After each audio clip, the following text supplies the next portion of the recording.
Hello बच्चों, कैसे हो? बढ़िया। आप बढ़िया तो मैं भी बढ़िया। तो देखो बच्चों, आज हमें क्या पढ़ाई करनी है। आज है हमारे पास बीएससी फर्स्ट सेमेस्टर का वीडियो नंबर 107, या फिर हम कह सकते हैं कि ये छठे चैप्टर का 14वां वीडियो है। और इससे पहले 106 वीडियोस आपको प्लेलिस्ट में भी मिल जाएंगे, नीचे डिस्क्रिप्शन में भी मिल जाएंगे, और कुछ समय बाद आई बटन में भी लिंक आ जाएगा, जहां आप बीएससी फर्स्ट सेमेस्टर के केमिस्ट्री के सभी वीडियोस को देख सकते हो, समझ सकते हो, और अपने सुंदर से नोट्स बना सकते हो, जो एग्ज़ाम में आपकी बहुत ज़्यादा हेल्प करेंगे।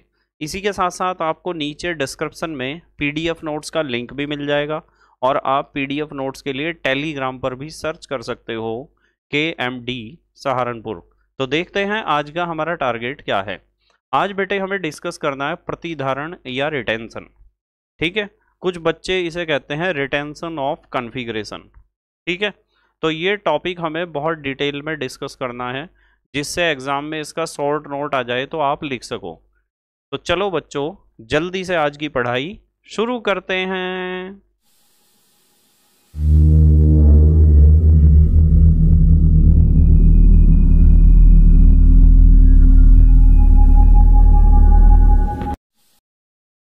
तो बेटे हमारा आज का टॉपिक है प्रतिधारण या रिटेंशन।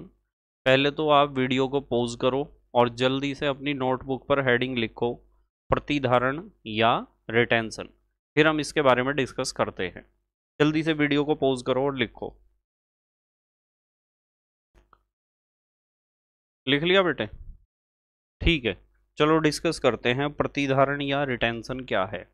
वैसे तो इसका पूरा नाम होता है रिटेंशन ऑफ कॉन्फ़िगरेशन, और ये भी ऑप्टिकल आइसोमेरिज्म से ही संबंधित है। इस चीज़ का ध्यान रखना आपको। ठीक है, क्या होता है रिटेंशन ऑफ कॉन्फ़िगरेशन या प्रतिधारण। मान लो आपके पास कोई ऑप्टिकली एक्टिव कंपाउंड है, और यदि वो ऑप्टिकली एक्टिव कंपाउंड है तो ये बात पक्की है कि उसमें चिराल कार्बन एटम होगा, और चिराल कार्बन एटम से 4 ग्रुप अटैच होंगे।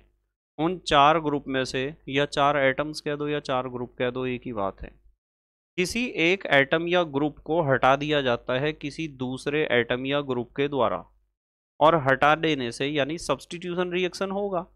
हटा देने से या उस सब्स्टिट्यूशन रिएक्शन से जो आपको प्रोडक्ट मिलता है, जो कंपाउंड मिलता है, जिसे आप प्रोडक्ट या उत्पाद कहते हो या क्रियाफल कहते हो, उस कंपाउंड का ऑप्टिकल कॉन्फ़िगरेशन, ध्यान से सुनना, उस कंपाउंड का जो प्रोडक्ट आपको मिला है उसका ऑप्टिकल कॉन्फ़िगरेशन रिएक्टेंट के ऑप्टिकल कॉन्फ़िगरेशन जैसा ही होता है। यानी किसके जैसा होता है?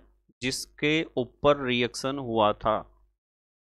तो यदि आपके पास कोई ऑप्टिकली एक्टिव कंपाउंड है, उसमें चिराल कार्बन एटम से जुड़ा हुआ कोई एटम या ग्रुप है, और उसे सब्स्टिट्यूट कर देता है कोई दूसरा एटम या ग्रुप, उससे जो आपको कंपाउंड मिलता है, जो प्रोडक्ट मिलता है, उसका ऑप्टिकल कॉन्फ़िगरेशन रिएक्टेंट के ऑप्टिकल कॉन्फ़िगरेशन के समान होता है। यानी यदि रिएक्टेंट का ऑप्टिकल कॉन्फ़िगरेशन डेक्स्ट्रो रोटेटरी है, डी फॉर्म है, तो आपका प्रोडक्ट भी डी फॉर्म ही आपको मिला है। यदि रिएक्टेंट का ऑप्टिकल कॉन्फ़िगरेशन एल फॉर्म है, तो प्रोडक्ट भी आपको एल फॉर्म ही मिला है। ऐसा हो सकता है। और इसका अपोजिट भी हो सकता है कि रिएक्टेंट आपके पास डी फॉर्म है तो प्रोडक्ट एल फॉर्म मिल जाए, जैसा कि हमने पिछली क्लास में डिस्कस किया था।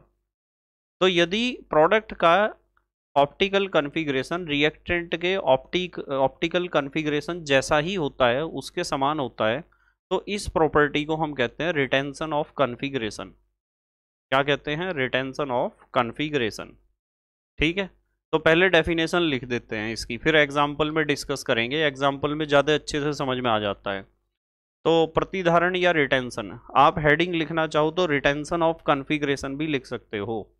ठीक है, या विन्यास का प्रतिधारण भी लिख सकते हो। यहां से लिखो मेरे साथ साथ, यहां से लिखो, किसी जब किसी ऑप्टिकली जब किसी ऑप्टिकली एक्टिव जब किसी ऑप्टिकली एक्टिव कंपाउंड जब किसी ऑप्टिकली एक्टिव कंपाउंड के चिराल चिराल कार्बन एटम चिराल कार्बन एटम से जुड़ा चिराल कार्बन एटम से जुड़ा कोई ग्रुप कोई ग्रुप या एटम कोई ग्रुप या एटम किसी दूसरे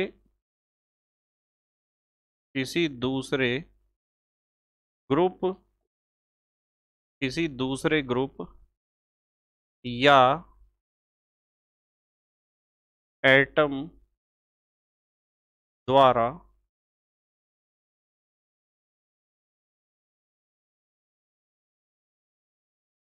सब्स्टिट्यूट किसी दूसरे एटम या ग्रुप द्वारा सब्स्टिट्यूट कर दिया जाता है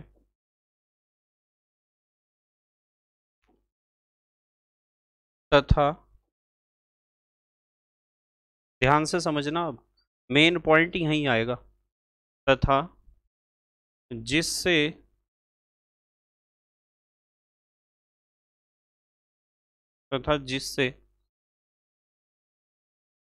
प्राप्त होने वाले जिससे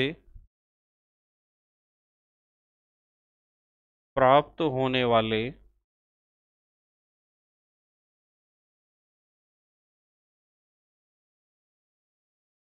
प्रोडक्ट, ध्यान से समझना, जिससे प्राप्त होने वाले प्रोडक्ट कंपाउंड जिससे प्राप्त होने वाले प्रोडक्ट कंपाउंड का ऑप्टिकल कॉन्फ़िगरेशन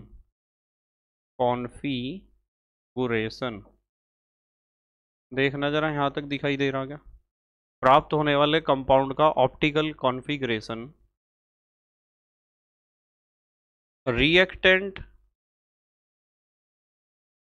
रिएक्टेंट के समान होता है रिएक्टेंट के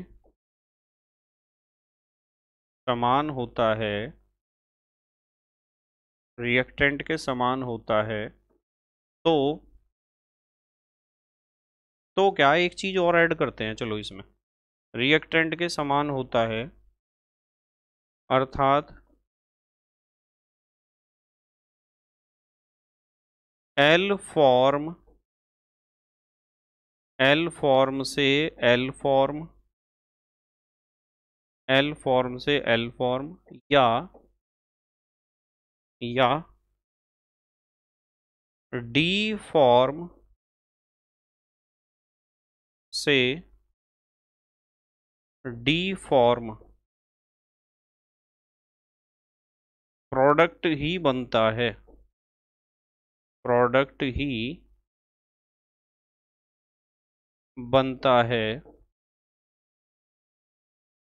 तो इस प्रॉपर्टी कह दो, घटना कह दो, फिनोमिना कह दो, ठीक है, या गुण कह दो, इस प्रॉपर्टी को ध्यान से देखना, इस प्रॉपर्टी को प्रतिधारण या रिटेंशन, इस प्रॉपर्टी को रिटेंशन पूरा लिख देता हूं, रिटेंशन ऑफ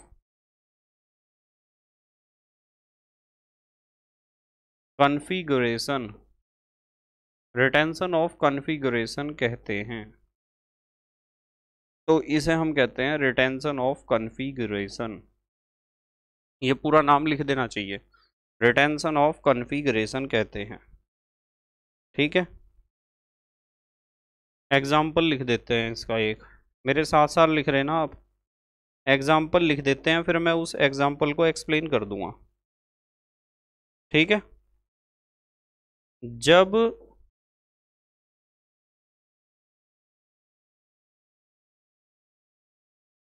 जब मेरे साथ साथ लिखो, जब एल्कोहल पर एल्कोहल पर थायोनिल क्लोराइड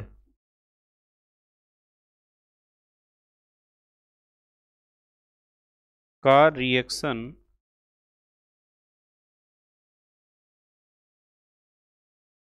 किया जाता है।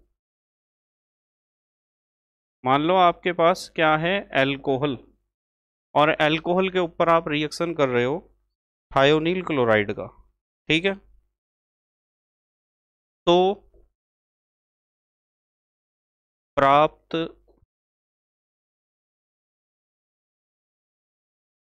क्लोरो एल्केन का कॉन्फ़िगरेशन, प्राप्त क्लोरो एल्केन का कॉन्फ़िगरेशन किसके जैसा होता है? एल्कोहल जैसा ही होता है। एल्कोहल के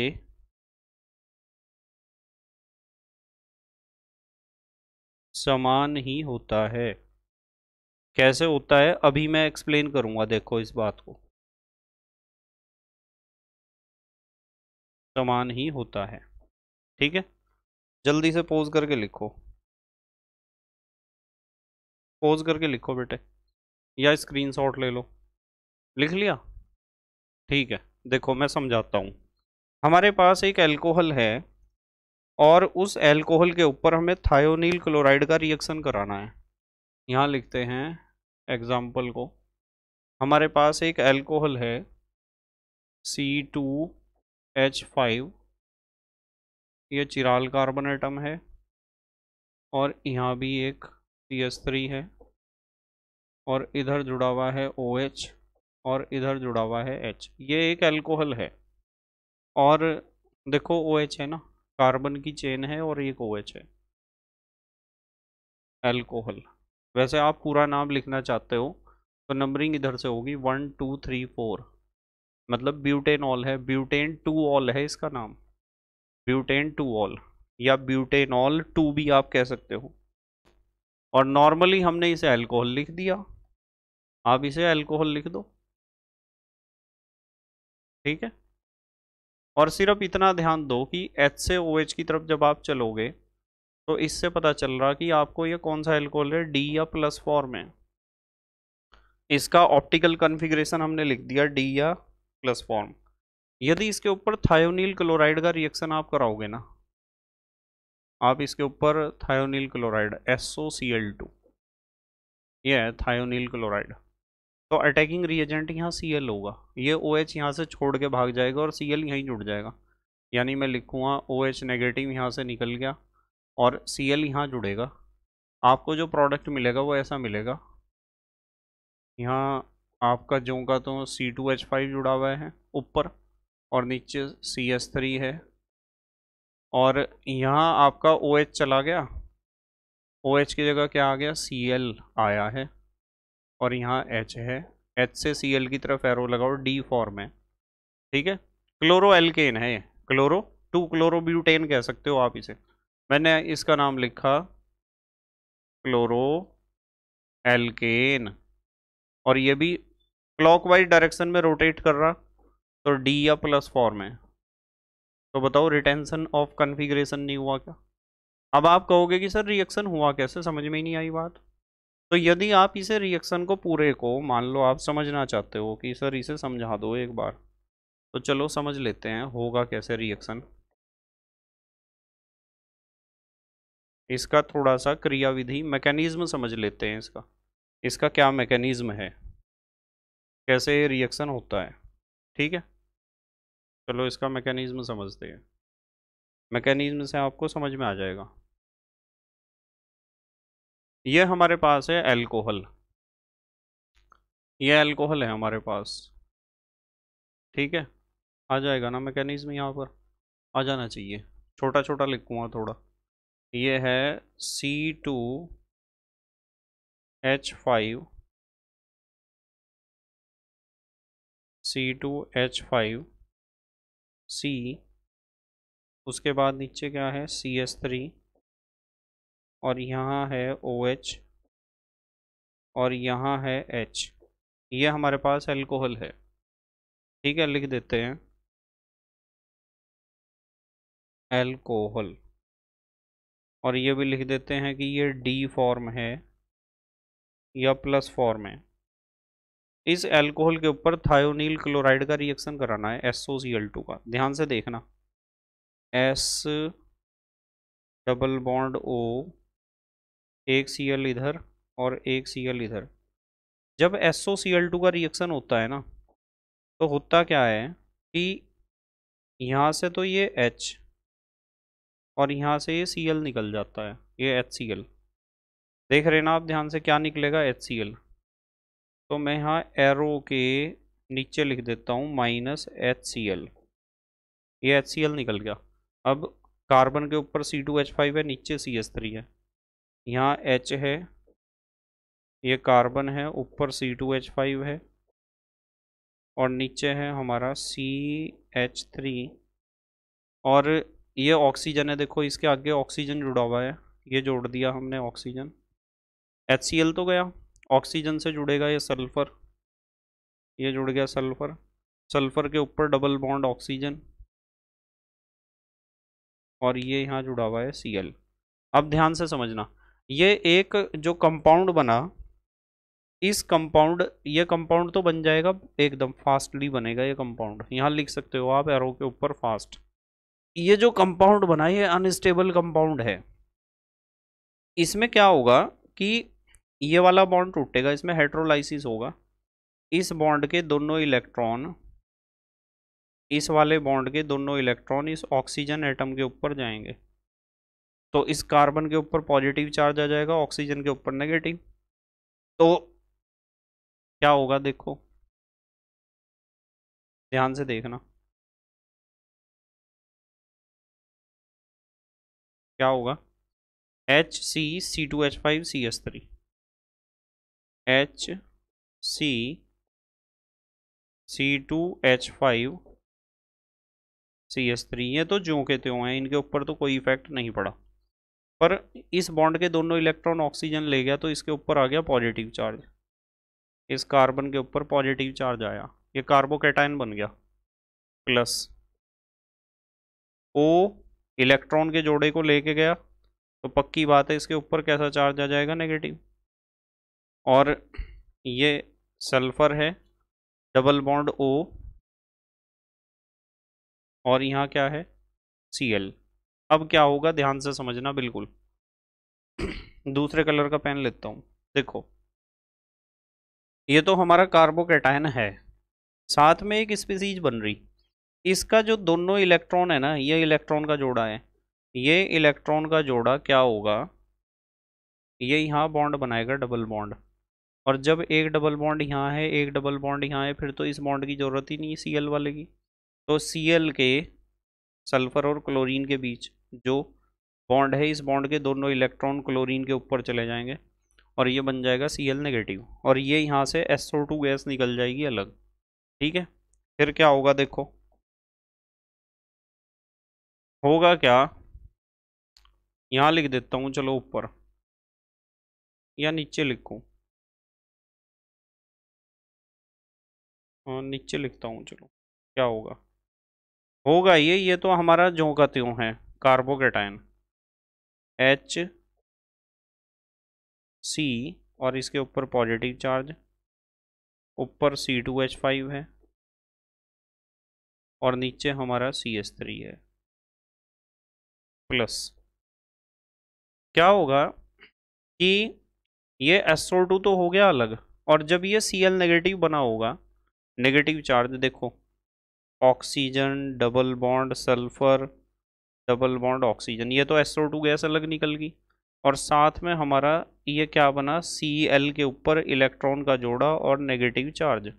अब ये क्या होगा, ये Cl नेगेटिव यहाँ अटैक करेगा, Cl नेगेटिव यहाँ अटैक करेगा। ध्यान से समझ लो दोबारा, हमने बताया, क्या बताया बेटे, कि अब ये Cl नेगेटिव कहाँ अटैक करेगा, इस कार्बन के ऊपर।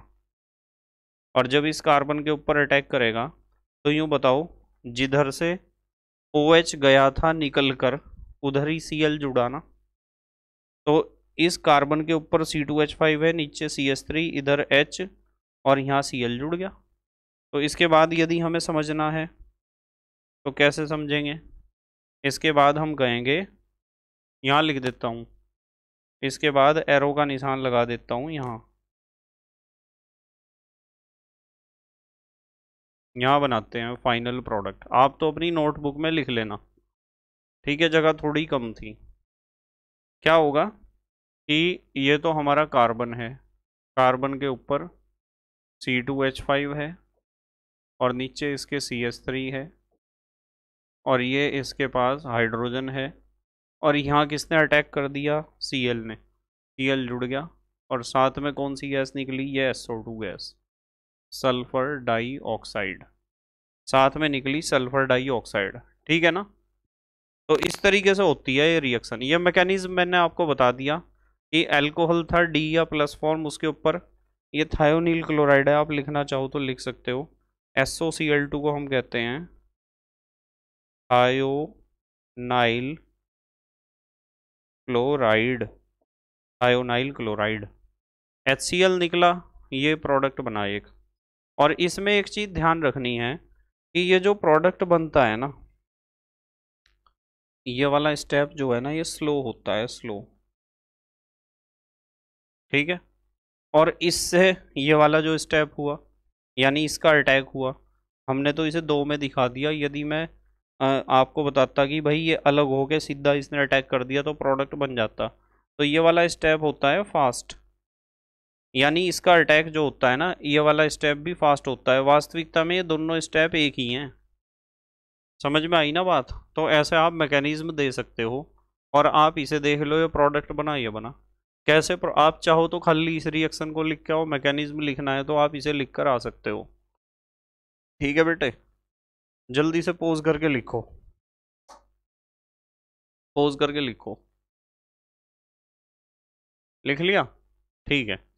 तो बेटे, रिटेंशन ऑफ कन्फिग्रेशन का मतलब क्या होता है कि आपके पास कोई ऑप्टिकली एक्टिव कंपाउंड है, उसमें चिराल कार्बन एटम है, उससे जुड़ा हुआ कोई ग्रुप या एटम है, चिराल कार्बन एटम से जुड़ा हुआ, और उस ग्रुप या एटम को सब्सटीट्यूट कर दिया जाता है या हटा दिया जाता है किसी दूसरे ग्रुप या एटम के द्वारा, और उससे जो आपको प्रोडक्ट मिलता है, उस प्रोडक्ट का ऑप्टिकल कन्फिग्रेशन वैसा ही होता है जैसे रिएक्टेंट का ऑप्टिकल कन्फिग्रेशन था।